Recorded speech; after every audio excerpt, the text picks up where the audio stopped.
news. They can do it without federal dollars by embracing the private sector. I want NPR to grow on its own. I'd like to see it thrive. Just remove the taxpayer from the equation. I thank the Rules Committee for this resolution. I urge my colleagues to vote yes on the rule and to vote yes on the underlying bill, and I yield back the balance of my time.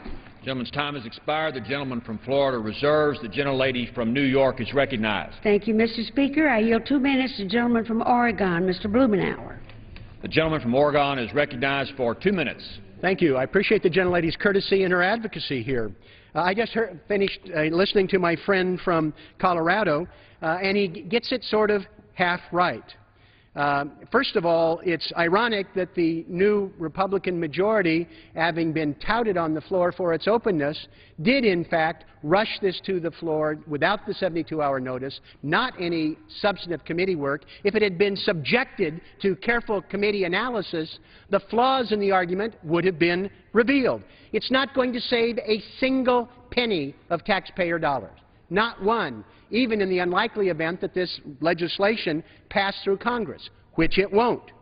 It won't defund NPR. NPR will exist, and those of us who are in Cleveland or New York or Los Angeles or Washington, D.C. will be able to enjoy it, although it may be diminished a little bit. But what it does is hammer small, rural American stations, small town and rural America, where it's more expensive to broadcast and where they rely on this funding to be able to produce the programs. It would not just hammer NPR, but it would deny them the ability to use the funds for that subversive show, Prairie Home Companion, for This American Life, for the Car Guys. It would prohibit them from purchasing locally produced content from other public broadcasting stations. This is lunacy. It unravels a carefully crafted partnership that has delivered year after year. It's why the American public strongly supports this investment, this 1/2 cent per day. In fact, 78% of the American public want it maintained or increased. And most interestingly, that same bipartisan poll showed that 2/3 of American Republicans support keeping the funding or increasing it. The gentleman's time has expired. The gentlelady from New York reserves. The gentleman from Florida is recognized. I just reserved the balance of my time. The gentleman from Florida reserves. Good man. The gentlelady from New York is recognized. Mr. Speaker, I'm pleased to yield 2 minutes to the gentleman from Massachusetts, Mr. Markey. The gentleman from Massachusetts recognized for 2 minutes. Okay. This bill would wipe car talk off the road. It would wipe Lake Wobegon right off the map. It would close down Marketplace and tell Wait, Wait, Don't Tell Me to take a hike. GOP used to stand for Grand Old Party. Now it stands for Gut Our Programs. This bill prohibits public radio stations from using federal funds to buy these programs and others produced by National Public Radio or its competitors. As a result, this bill would silence public radio stations across the country, depriving listeners of the news and information they depend on. Public radio stations can just raise the money from private donors, some say. Not likely. Local public radio stations need signature NPR programs like Morning Edition and All Things Considered to attract audiences. By drawing listeners to local stations, these programs and others generate strong financial support from the local listening area. Without these prominent NPR programs, local stations won't be able to attract the audience and sufficient fundraising base to keep running. Every month, more than 170 million Americans turn to their local public broadcasting stations for free, high-quality programs that focus on the issues most important to them. This bill would pull the plug. It would snuff out stations from coast to coast, many in rural areas where the public radio station is the primary source of news and information. This makes no sense. public radio is widely supported by large majorities of Americans, regardless of party affiliation. It's increasingly relied upon while fewer Americans watch broadcast TV and read newspapers. This bill was rushed to the floor without a single hearing, completely bypassing the committee process. It's unwise, ill-conceived. I urge a no vote. The gentleman's time has expired. The gentlelady from New York reserves. The gentleman from Florida is recognized. I continue to reserve my time. Gentleman reserves. The gentlelady from New York. Mr. Speaker, I yield 1 minute to the gentleman from Colorado, Mr. Polis. Gentleman from Colorado is recognized for 1 minute. Thank you, Mr. Speaker. I rise in opposition today to this bill. Today, Republicans are trying to modify the funding structure of National Public Radio, one of the most widely used, universally supported, and efficient journalistic institutions in the country. The problem, Mr. Speaker, is that no one can figure out why my Republican colleagues are trying to accomplish and what they're trying to do with this trivial and misguided legislation. Why are we wasting our time in this? Instead of creating jobs, instead of cutting spending, here we are changing the funding structure for something that fundamentally works. Mr. Speaker, America is $14.2 trillion in debt. Yet instead of working with Democrats to come to an agreement on reducing our expenditures and getting the economy going, Republicans have decided to use their taxpayer-funded time on symbolic legislation that doesn't address America's fiscal situation, doesn't save money, and most importantly, won't create a single job. Mr. Speaker, this is very transparent what's happening here. This bill is a response to a far-right agenda based on a manipulative, got-you video propagated by conservative activists. Don't the American people know where this Republican policy agenda comes from? I believe they do. Mr. Speaker, this bill is a distraction, not a serious piece of legislation. The Republican caucus can't get themselves to agree on anything substantial, so instead they're bringing this frivolous measure that doesn't save any money or create jobs before us. I urge a no vote, and I yield back the balance of my time. The gentleman's time has expired. The gentlelady from New York reserves. The gentleman from Florida is recognized. I continue to reserve my time. Gentleman reserves. Mr. Speaker, I am pleased to yield 2 minutes to the gentleman from Virginia, Mr. Connolly. The gentleman from Virginia is recognized for 2 minutes. Thank you, Mr. Speaker, and happy St. Patrick's Day. Today we debate the rule on whether or not to fund National Public Radio. This is an ideologically driven attempt at defunding a revered American institution, and the reason is because you don't like its content. You can't stand balanced, objective news. So let's defund it. Regardless of whether one supports NPR or not, and I do, we can all be clear this bill does not do one thing. It does not create jobs. We've been here for 11 weeks, Mr. Speaker, and the Republican majority has yet to bring a single jobs bill to the floor of the House. That's why I introduced the Build America Bonds Now to Create Jobs Act legislation to extend the successful Build America Bonds program, a jobs bill. Creating jobs grows the economy, encourages American innovation, and positions us to remain the global economic leader. During the last 2 years, $4.4 billion from the Recovery Act leveraged $181 billion to construct and repair schools, bridges, and roads in more than 2,270 projects in every state in the Union. According to Moody's Analytics chief economist and Senator McCain's 2008 presidential advisor, infrastructure investments in the Recovery Act, according to this advisor, resulted in 8 million additional or preserved jobs between 2009 and 2010.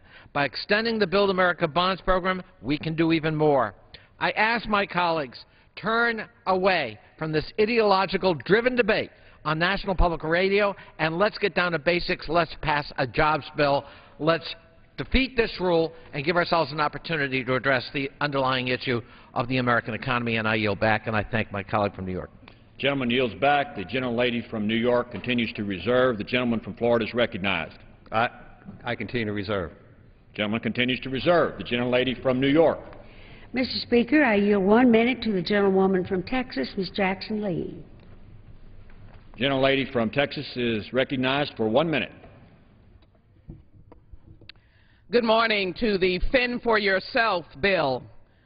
That's the message of my friends on the other side of the aisle with short-term CR, $61 billion in reckless and ludicrous cuts that don't make sense on 20% of the budget, which is discretionary funding. But NPR, this morning I listened to NPR as I usually do, and someone who designates himself as a Republican called in and said, I'm through. I'm a registered Republican, but I'm leaning Democrat. I've been listening to NPR for most of my life. Biased? No, unbiased. NPR is a voice of reason. Federal funding, frivolous? No. Federal funding allows the objectivity, and no one can account for the fact that we believe in the First Amendment, but yet we want to defund the NPR. NPR, National Public Radio, speaks the truth on all of our cases. It provides the American people far and wide an opportunity to hear a fair and balanced presentation. Mr. Speaker, let me yield the gentlelady another 30 seconds. Thank you so very much. The gentlelady is recognized for 30 additional seconds. The resolution speaks nothing of facts. Why do you desire to cut NPR? Why do you want to put the burden of a budget or a CR on the NPR? The real issue is that no matter how much they keep doing, no one on the other side wants to address the cause of the issue of the deficit or the debt that we have to balance. We have to bring in a number of issues that we have to address. We can't scapegoat. I refuse to scapegoat the National Public Radio, a reasoned and responsible voice for the people, no matter who you are. It is a ridiculous legislation. I ask my colleagues to vote against it. I yield back. Gentlelady from New York reserves. The gentlelady from New York has 3 minutes. The gentleman from Florida has 7 minutes. The gentleman from Florida is recognized. My inquiry is to the gentlewoman from New York. Do you have any more speakers? I do not. May I inquire if you have more? I do not. I'm prepared to close. Okay. The gentleman is recognized. Gentlelady from New York is recognized. I thank you very much, Mr. Speaker. We've had a vigorous debate here this morning, just as we had in the Rules Committee. And a lot was said, I guess because it needed to be said. A lot was said I think that we could argue with. One is that we are doing this because it puts us on the road to deficit reduction. It is clear to everybody who reads, or maybe who listens to good programming, that this bill has no effect whatsoever on the deficit and saves no money, not a dime. This is purely an ideological bill so that our members can go home and brag about what they have done to public radio. I want to talk a moment about what's in the New York Times editorial this morning. This bill is, and I quote, says the Times, the latest example of House Republicans pursuing a long-standing ideological goal in the false name of fiscal prudence. The Times says this is not a serious bill. It will never survive the Senate or a presidential veto, and cutting on the flow again has no effect on the deficit, but would allow certain House members to pretend for the folks back home that they struck a blow for liberty. I really don't understand this. I know that the present chair of the Rules Committee this morning said that all the legislation that we have done this term has been on job creation. I don't believe there's enough evidence to convict on that, Mr. Speaker. This, again, will cause jobs to be lost, does nothing for the deficit. I don't care what you want to say about it and how you want to dress it up. Those are the absolute facts. So in a few moments we will be calling for the previous question. And, Mr. Speaker, if we defeat that previous question, I want to do a real jobs bill here. I'm going to offer an amendment to the rule to provide that immediately after the House adopts the rule, it will bring up H.R. 11, the Build America Bonds to Create Jobs Now Act. This bill will spur the job creation here at home, extending through 2012 the successful Build American Bonds to help state and local governments finance the rebuilding of American schools, hospitals, water systems, and transit projects at significantly lower costs. It is calculated that every $1 billion in federal funds will create 34,800 jobs and $6.2 billion in economic activity. I ask you, Mr. Speaker, weigh that against taking the little bit of money away from National Public Radio. Build America bonds broadly supported by American business, the construction industry, and state and local governments. At a time of fiscal restraint, they are a good deal for the American taxpayer, wisely using small public investments to leverage significant private funds to rebuild America and create jobs. So, Mr. Speaker, I ask unanimous consent to insert the text of the amendment in the record along with extraneous material immediately prior to the vote on the previous question. I urge my colleagues to vote no, defeat the previous question so we can debate and pass jobs legislation today. Urge a no vote on the rule, and I yield back the balance of my time. The gentlelady yields back. The gentleman from Florida is recognized. Mr. Speaker, I just want to bring to your attention that the public watching this today on C-SPAN does not receive a single federal dollar in regards to the operation of C-SPAN. We're not closing down local radio stations. We're actually giving them the ability to liberate themselves from federal dollars. My good friends on the other side of the aisle continue to refuse to prioritize about what's important for America. They continue on a path of just spend because all programs are inherently good. While you've heard a lot of us like NPR in regards to certain programming, there's others that we do not. Mr. Speaker, I'm reminded the other day of a quote by Thomas Jefferson. To compel a man to furnish contributions of money for the propagation of opinions which he disbelieves in and abhors is sinful and tyrannical. With that in mind, I can't in good conscience support continuing to fund NPR with tax dollars. A large number of Americans fundamentally disagree with the content and mission of NPR. Moreover, this program that can be privately funded, NPR's own officials said they don't need federal dollars to continue. We're not trying to harm NPR. We're actually trying to liberate them from federal tax dollars. We need to get back to the core mission of the federal government. As much as any of us here, including myself, may enjoy programs like Car Talk, Wait, Wait, Don't Tell Me, you can't tell me that that's a core mission of the federal government. Our good friends in the same sentence talked about war, national defense, and NPR. They don't equate. The Constitution is clear about our requirement to protect the American people. H.R. 1067 is a return to normal procedure of the House. Authorizing committees provides us with bills that set our priorities of the House and Appropriation Committee's funds based on authorizations. With H.R. 1067, we let the Appropriations Committee know that National Public Radio doesn't need federal tax dollars anymore. Local stations can create their own programs.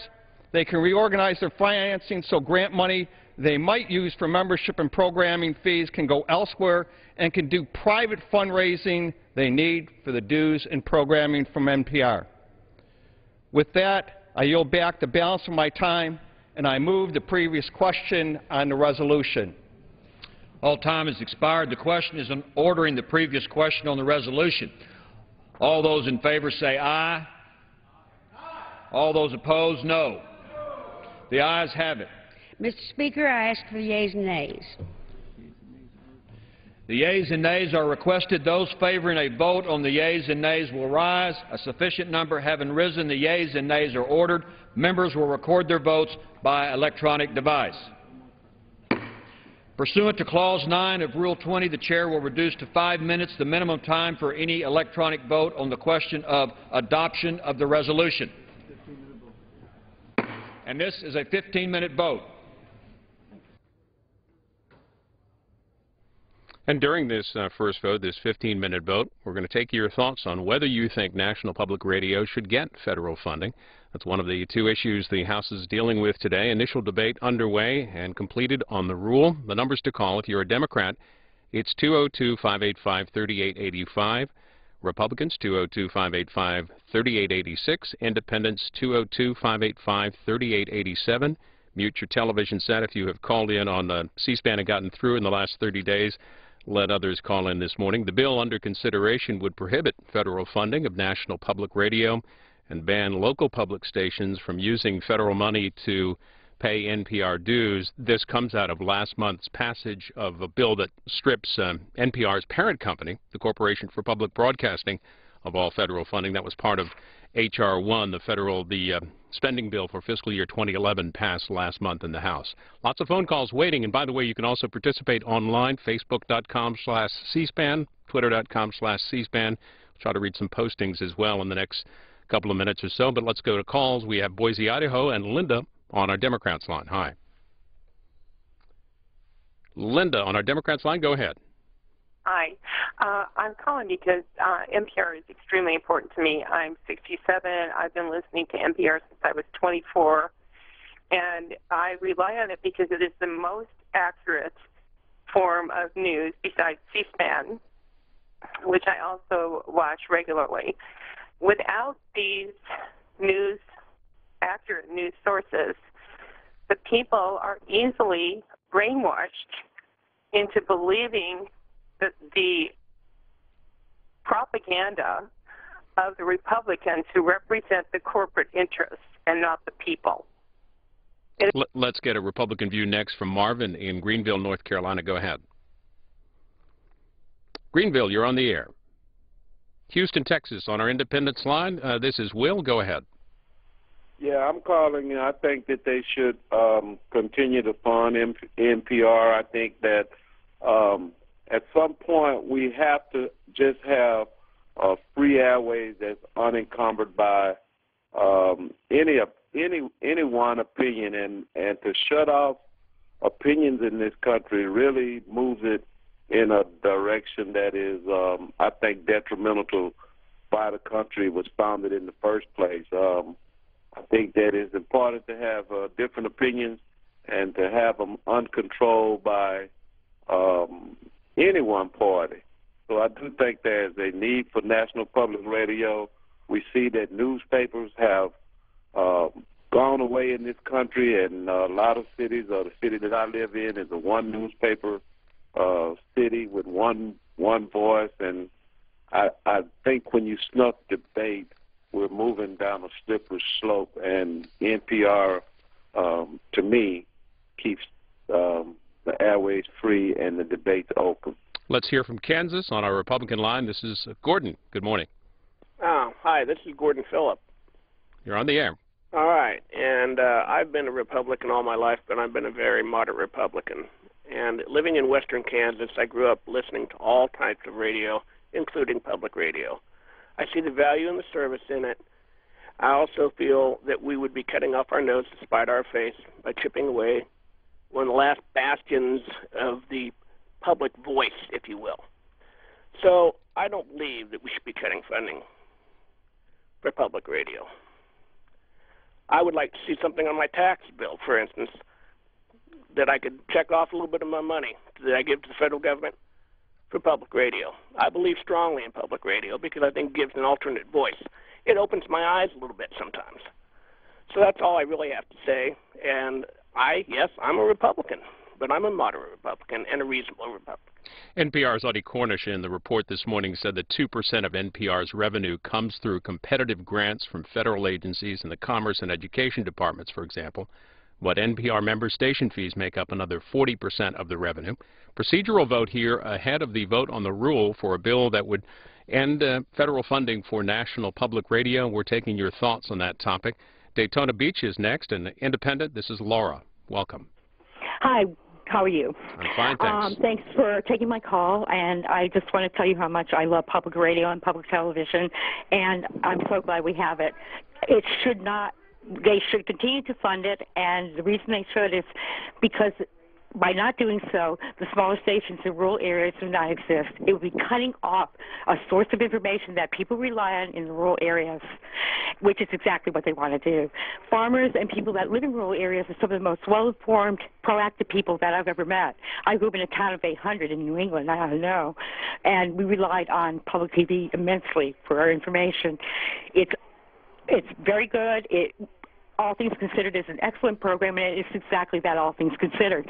What the amount in dollars ends up as is pennies to the multitude of dollars they say that we have a deficit on. This is censorship in a different way. It's fascist, and I support continued funding. Thank you. A couple of different views from two different members. Randy Neugebauer of Texas tweeting that the House is voting on H.R. 1076 today to eliminate NPR funding. He says, I'm a supporter of the bill and will vote for it. Meanwhile, Shelley Pingree of Maine tweets in, also today we're debating bringing the war to an end and defending NPR. We're going to need that green beer tonight. That's the tweet of Shelley Pingree from Maine. Next up on our Republican line, Montreal, Missouri, this is Linda. What's your thinking on this NPR bill? I think they need to take the money away. Now let me explain why. The only reason why the government wants to keep that funding going is so they can tell people what to watch, what not to watch. Sometimes I'll turn on my son's Walt Disney channels. It's supposed to be Walt Disney, but then I have Michelle Obama telling my son what is good to eat, what is not good to eat. That's my job. That's not hers. Every time you turn around and the government's putting money into something, they take it over. Then pretty soon you're going to know exactly what's going to go on in this government, because every time they do something like this, you better bet that something's going to come down. People better get wise, because every time they do this, you better watch the other hand, because they're going to drop it on you. Nobody in the White House, nobody in the Senate, nobody in the House knows what the Constitution is. If they did, then none of them would be living in D.C., and we would not have the deficit we've got right now. Still more debate ahead on the NPR bill. This is a procedural vote, 15-minute vote. The vote on the rule next, and that rule will allow for an hour of general debate. That will be later today. We expect next up a couple of hours of debate on the War Powers Resolution offered by Dennis Kucinich of Ohio. In an editorial today in the New York Times, headline, Punishment for NPR, they write that even conservatives, an awful lot of them, listen to NPR, and Senator Saxby Chambliss, a Republican of Georgia, in a recent interview said it would be unwise to eliminate their federal funds. Auburn, New York is next, and Brian on our independent line. Go ahead. Auburn, New York, you are on the air. No, you're not. Now you are. Auburn, New York. Go ahead, Brian. I apologize. I'm sorry. Can you hear me now? We sure can. Okay. Personally, I believe that this whole bill is completely out of place. It shouldn't even be on television right now, and here's why. They're giving too many generalizations. There aren't enough details. They talk about donations being able to run the program, and I believe that that is true. The gentleman did bring up a good point about C-SPAN not having any funding whatsoever from the government or from the federal government, which is fine. But they don't break down the demographic. Just to be clear on that, we don't have any government funding whatsoever, federal, state, or local. Okay, well, and that's even better, and I do applaud that. But the problem that I have is the generalizations. They don't break down by city the demographics of the listeners, which equals donations. In the rural areas, the listening audience is much, much smaller, so those people are not allowed, or they're not able to donate as much as the larger concentrations. We live in upstate New York, and we're lucky that we have Rochester and Syracuse on both sides. So all of our rural communities will get those services. But in rural areas where you have places in South Dakota, and there are stretches where you don't have a major city within 50 miles, and you're asking those residents to donate, the population that you're reaching is very narrow, which means your donations are going to be narrow, which means those stations will be off the air. Thank you very much for your time. To West Virginia, William in Leicester, West Virginia, on our Democrats line. On this public radio, I don't know why they want to cut that out. It's notifying the public about what's going on, and the lady said that she was tired of Michelle Obama being on TV, telling her what to feed her children and what not. She's only on TV to express the way the health of a child should be. She raises 2 children of her own. They're healthy. If a child doesn't eat healthy, the NPR shouldn't be broadcasting. We're asking you your thoughts on whether NPR should get federal funding. as the House considers the measure today. This is some preliminary voting, a procedural vote here, a vote on the rule still, if an hour of debate ahead, if the rule passes in just a bit. Charleston, South Carolina, Andrew on our Republican line. Should NPR get federal funding? NPR should be defunded because they have plenty of donors to continue their operations without receiving federal funds. It's my belief that I'm a Republican, a lifelong Republican, and I have always listened to NPR. They've been a reliable source of information for me, but I understand the need for a diversity of resources in listening to the news. You can listen to NPR and think that you're getting the best source of unbiased news, but at the end of the day, if that's all you're listening to, then you're limited. NPR does a great job of providing America with public information, but at the same time, by defunding it federally, we don't restrict their ability to provide Americans with information that they so desperately desire. Also, I think it's an absurd concept to me that a Democrat would propose that by cutting funding, we're going to restrict the ability of Americans to receive news because they themselves still have the ability to go to a diversity of sources and get lots of different opinions on anything that they so choose to look after. That's why we need to defund NPR, and thank you for accepting my call. Andrew from South Carolina. A few more calls here as the vote continues. Let's go to our Independence line. Elizabeth is in DeKalb, Illinois, and waiting patiently. Go ahead. Yes, I'd first like to state that I have a son who is 18 years old, or he's going on 18 years old, and before he went to kindergarten, he learned his ABCs. He knew how to read, he knew how to write, and we had PBS, NPR radio. All of this was playing all day long on top of classical music on WNIU, all of the national public stations that we had. That's all he ever got interest or in contact with in our household. And he is one of the most intelligent human beings I've ever met in my life, most rational, just loving, peaceful persons that I've ever known. And I am a certified housing authority agent in DeKalb, and I had a previous job, and I worked at a facility where just one household, and they had over 350 apartment buildings, and one household was $1,172 a month. The government paid the full rent. The tenant paid zero. The tenant also got utility reimbursement checks for $27 a month from the federal government. That's what they paid per month. There's over 350 units in this property alone, and that's just one property in the state of Illinois. Elizabeth, I'm going to let you go there and get on to another caller. Thank you for weighing in. St. Michael's, Maryland, and Lynn on our Democrats line. Hi. Are you there? We sure are. Okay, got a big static leap. Hi, I just wanted to say that I am thinking back on the time that I listened to National Public Radio outside of Chicago, and I was rooted to it because Lynn Cheney at that time was the head of the National Endowment for the Arts, as I believe, and she wanted to abolish it. And I think it's very ironic that I was listening to her on public radio.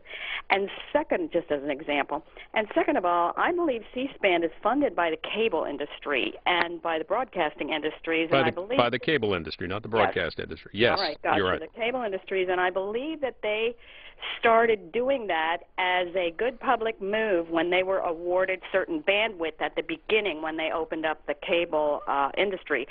So I don't think that comparing apples to oranges, one funded by the cable industry and the other funded by mostly donations, as I understand it, and the government equate. So I wish that you would clarify that.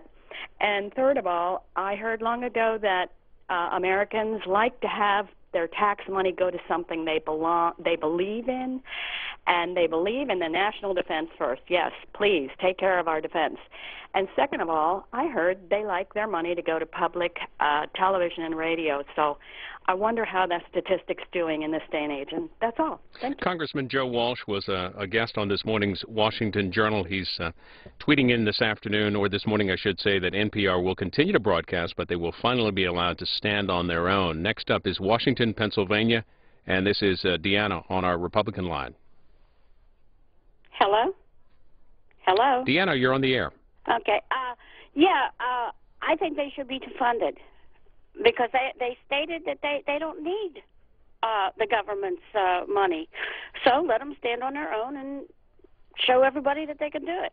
And besides that, I don't really like the fact that they are more Democratic than Republican. Why aren't they equal? Why don't they teach equal, When you say they're more Democratic than Republican, specifically, what's an example of that? They teach Democratic. They teach Democratic. They talk Democratic. Republican, in the NPR, is taboo, which it's not. I mean, there's nothing really different about Democratic and Republic, really. I mean, we're all people. We're all, human. Well, echoing some of Deanna's sentiments, the Wall Street Journal writes that the controversy has intensified the scrutiny from Republican members of Congress. They're talking about the controversy with the fundraiser Ron Schiller, who left NPR a couple of weeks ago. The controversy has intensified from members of Congress who've long criticized NPR for what they see as a liberal bias and have called for cuts to its funding. One more phone call here from New Roads, Louisiana. Sherry on our Independence line. Hi. Hi, good morning.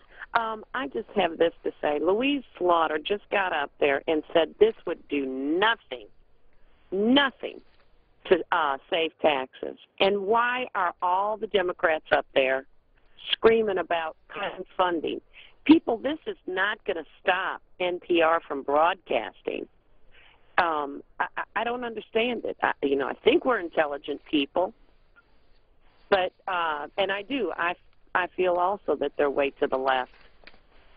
Thanks for that call, Sherry. Thanks for all your calls. And again, you can continue to weigh in online at our Facebook page, also at our Twitter site. In fact, posting here a tweet from Diane Black of Tennessee. Congresswoman Black tweets that she's excited to end taxpayer funding of NPR today. Vote scheduled on the House floor this afternoon. This is a procedural vote, a previous question vote, and a vote on the rule next. And what we expect after that, a couple of hours of debate on the War Powers Resolution on withdrawal of U.S. troops from Afghanistan. Ken Vogel writes for Politico and covering some of the debate in the House on the NPR bill. Ken, why is the House taking up this bill in the first place? Well, it's sort of been a long-time bugaboo for conservatives. That is the federal funding to the Corporation for Public Broadcasting, as well as directly to National Public Radio, NPR, and to PBS, the public television, for years have been targeted by conservatives for being left-leaning in their estimation, the estimation of conservatives. And so this sort of zeitgeist here, bringing together all these factors at this time where NPR and PBS have long been a target, where there's a real effort to cut funding, to cut government spending, and where they sort of seem to believe that they have fresh evidence of this alleged bias in the form of this video sting that was released by the conservative filmmaker activist James O'Keefe, who caught whose associates caught some NPR fundraising executives saying some seemingly disparaging things about conservatives on a hidden camera, which was released last week and caused quite a bit of consternation among conservatives and among NPR as well. NPR's both the fundraising executive, who was caught saying the most egregious things on this tape, left prematurely, was already planning to leave, but expedited his departure. And then the NPR president, Vivian Schiller, was forced out by the board as well. So we really have a confluence of factors that has NPR in the crosshairs right now. Well, the House voted last month to defund the Corporation for Public Broadcasting in that H.R. 1. Will that cut, or if this bill passes, this barring of funds for NPR, will they survive in a final spending bill for fiscal year 2011? Probably not. I mean, there is more chance that the vote to eliminate all federal support for the Corporation for Public Broadcasting for the current fiscal year, which is the vote that you referred to that had previously taken place, there's more chance of that happening than this bill to permanently defund NPR, to permanently bar it and its affiliates. And that's an important point, its affiliates, because even some conservatives, though they may take issue with NPR as a national entity, the NPR affiliates remain a force out there in their districts, and you don't hear necessarily the same level of griping about those affiliate stations. So even if there was a real move afoot to push this more extreme bill that we're seeing the vote being scheduled on for later today, unlikely that either of these measures would pass Senate, and it seems likely that the White House would weigh in against them, given that President Obama has previously expressed support for public funding for public broadcasting. Ken Vogel of Politico. You can read his articles at Politico.com. Thanks for the update. Thank you. The House now wrapping up a vote, the previous question vote, a preliminary vote ahead of the vote on the rule for the NPR defunding bill. And if that rule passes, they'll put off till a little bit later the 1 hour of debate that bill will get. We expect what will come up next in terms of legislative debate will be 2 hours on the War Powers Resolution proposed by Dennis Kucinich of Ohio.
On this vote, the yeas are 233, the nays are 179.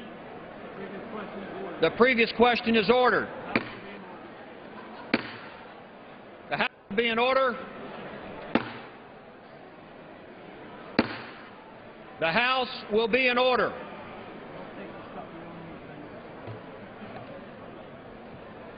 The House will come to order.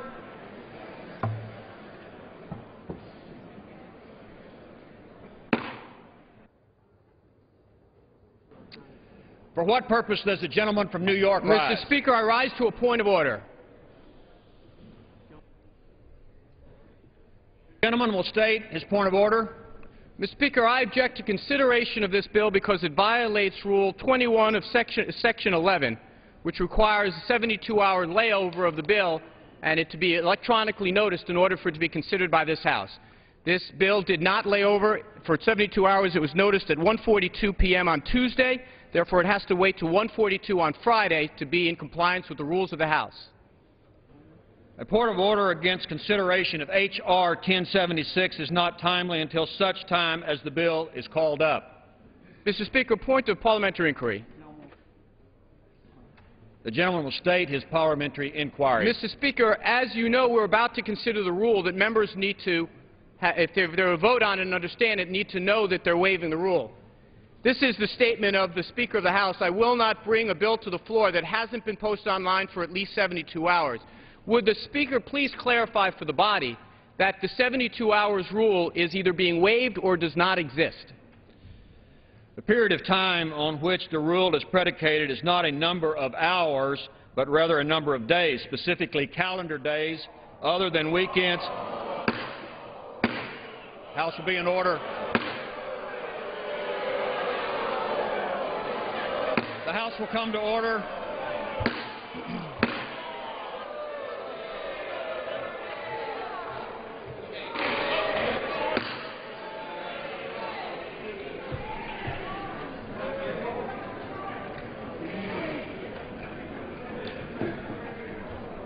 Specifically calendar days other than weekends or holidays when the House is not in session.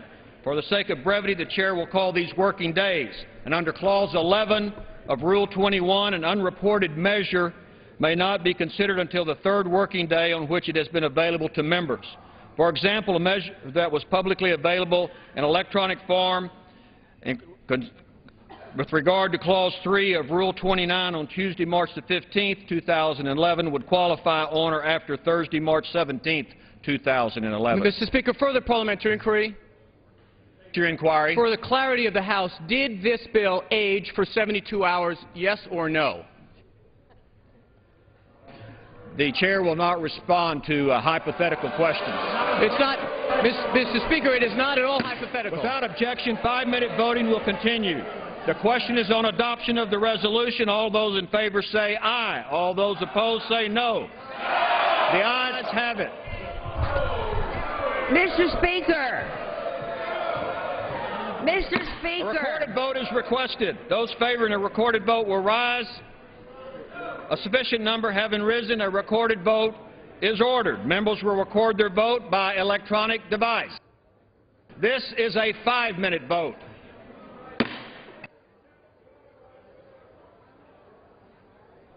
And Speaker Pro Tem Ted Poe of Texas gaveling the House into a vote on the rule for the bill that would prohibit federal funding of national public radio and bar local public stations from using federal money to pay NPR dues. The rule would allow for an hour of general debate. We expect that later today.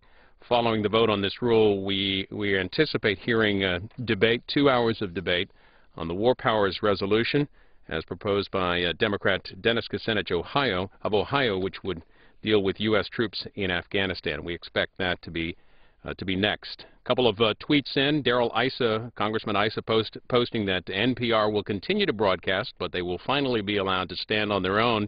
You can read what your representatives are saying online at our website. Just click on the Twitter link there. Also, use the handle if you want to at C-SPAN for your comments. One here from Joey XYZ, who says the GOP only wants to cut NPR so Fox News would be more influential in U.S. politics.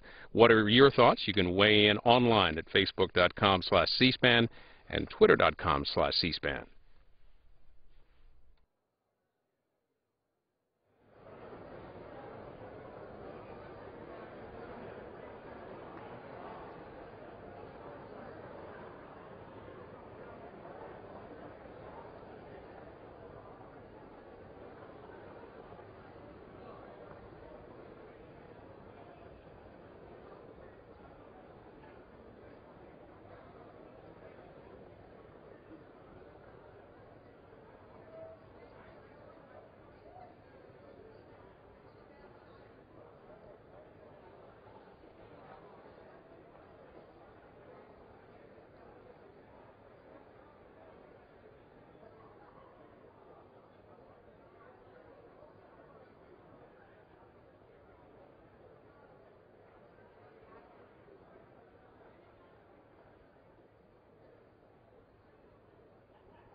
on this. The nays are 181. The resolution is adopted. Without objection, the motion to reconsider is laid on the table.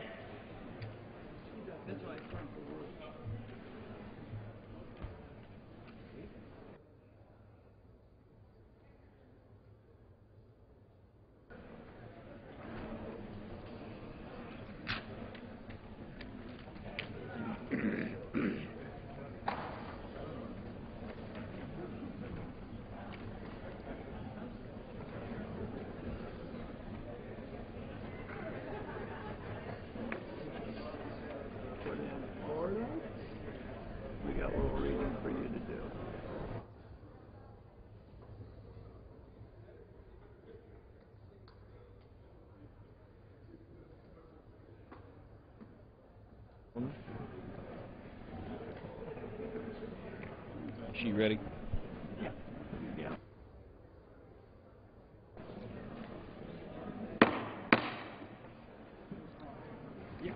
For what purpose does the gentlewoman from Florida seek recognition? Thank you, Mr. Speaker. Pursuant to the order of the House of March 16, 2011, I call up House Concurrent Resolution 28 and ask for its immediate consideration. Once the House is in order, Mr. Speaker. The House will be in order. Let the House be in order. Please take all sidebar discussions to the rear of the chamber. The clerk will report the title of the concurrent resolution. House Concurrent Resolution 28, concurrent resolution directing the President, pursuant to Section 5C of the War Powers Resolution, to remove the United States Armed Forces from Afghanistan.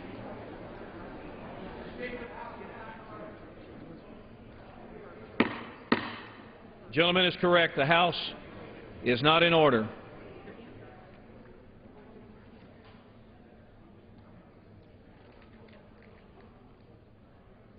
Pursuant to the order of the House of Wednesday, March 16, 2011, the concurrent resolution is considered read. The concurrent resolution shall be debatable for 2 hours, with 1 hour controlled by the gentleman from Ohio, Mr. Kucinich, or his designee, and 1 hour equally divided and controlled by the chair and ranking minority member of the Committee on Foreign Affairs. What purpose does the gentleman from Ohio rise? If it's appropriate at this time, I'd like to ask unanimous consent to give the gentleman from North Carolina, Mr. Jones, half of my time. Objection. The gentleman will control half of the time for the gentleman from Ohio. The gentlewoman from Florida is recognized. Thank you, Mr. Speaker. I yield myself such time as I may consume. Mr. Gentlewoman Speaker, is recognized. I rise in strong opposition to efforts of our military and our international partners in Afghanistan and gravely harm our nation's security. Insanity has been described as doing the same thing over and over again and expecting different results.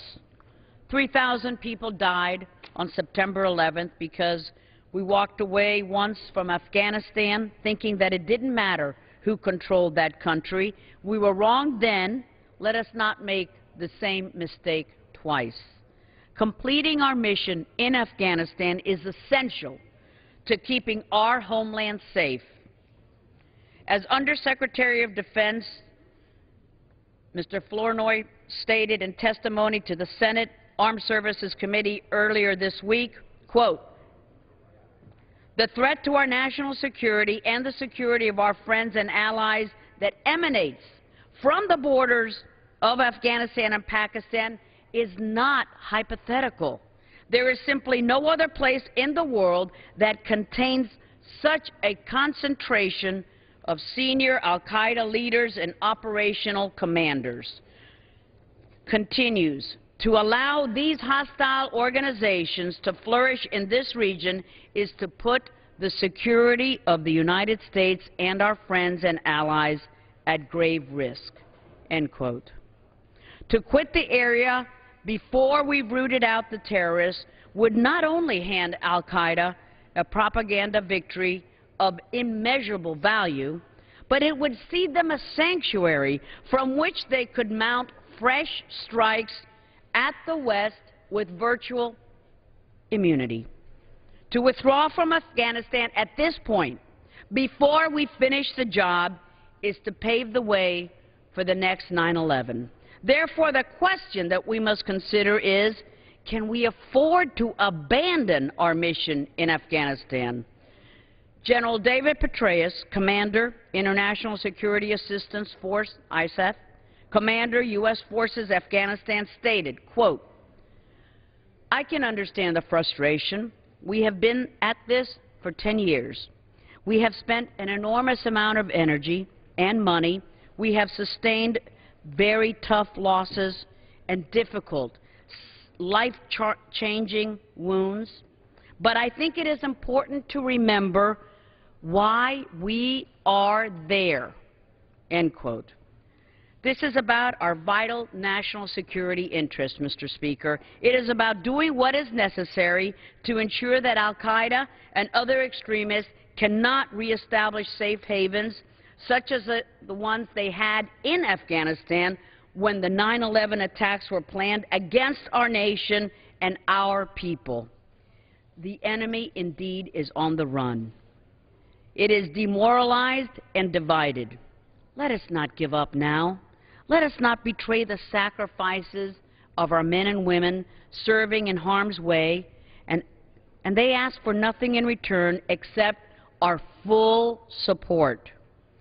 Dedicated servants such as my stepson and daughter-in-law Lindsay, who served in Iraq, and Lindsay also served in Afghanistan. Dedicated servants such as Matt Zweig and Greg McCarthy of our Foreign Affairs Committee, the majority staff who just returned from serving a year, and we thank them for their service. They're right behind me, in Kandahar and Kabul. Let us follow the lead of our wounded warriors who, after long and arduous recoveries, volunteered to return to the battlefield, to finish their mission. I urge our colleagues to oppose this dangerous resolution. And, Mr. Speaker, I reserve the balance of our time. Gentlewoman reserves her time.